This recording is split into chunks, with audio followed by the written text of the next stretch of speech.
Hello, I am Dr. Kalila Jefferson, DNP. Today, I would like to discuss breathing unequal, asthma, action plans, and saving our children. I want you to imagine being a child trying to breathe through a straw. That's what an asthma attack can feel like. Now, imagine that experience happening more often and with more deadly consequences simply because of the community you were born into. Because when it comes to asthma, not all children are affected equally. In the United States, over 4.5 million children live with asthma, but African American children carry a disproportionate burden.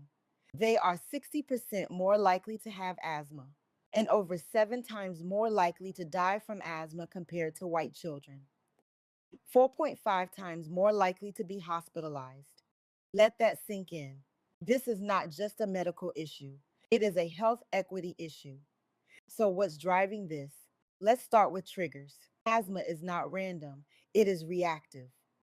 Common triggers include dust and mold in the home, air pollution and smoke exposure, viral infections, weather changes, allergens like pollen or pet dander.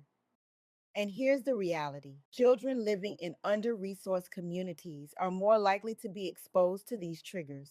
Poor housing conditions, environmental pollutants, and limited access to preventive care all play a role. Now, let's talk about management. Asthma is a chronic condition, but it is also highly controllable. Evidence based care includes daily controller medications like inhaled steroids, rescue inhalers for acute symptoms, routine follow up with healthcare providers. But medication alone is not enough, which brings us to one of the most powerful and underused tools: the Asthma Action Plan. An asthma action plan is a personalized written guide that tells families exactly what to do, what medications to take daily, how to recognize worsening symptoms, when to escalate care, when to go to the emergency room. Children without an action plan are less likely to have controlled asthma and more likely to end up in the emergency department. And here's why this matters: because in an emergency, guessing is dangerous. A plan saves time, and time saves lives.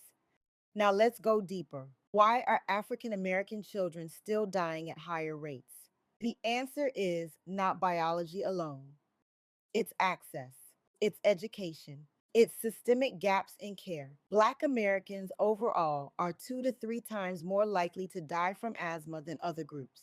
That means the difference between life and death is often not the disease, it's the system surrounding it. So, what do? We educate families about triggers and how to reduce them. We ensure every child has access to medications and knows how to use them.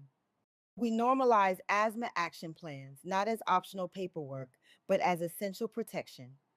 And we advocate for cleaner environments, better access to care, and equity in treatment. Because no child should die from a condition we know how to manage.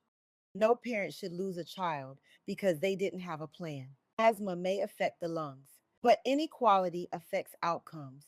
And when we close that gap with knowledge, resources, and action, we don't just help children breathe better, we help them live. Thank you.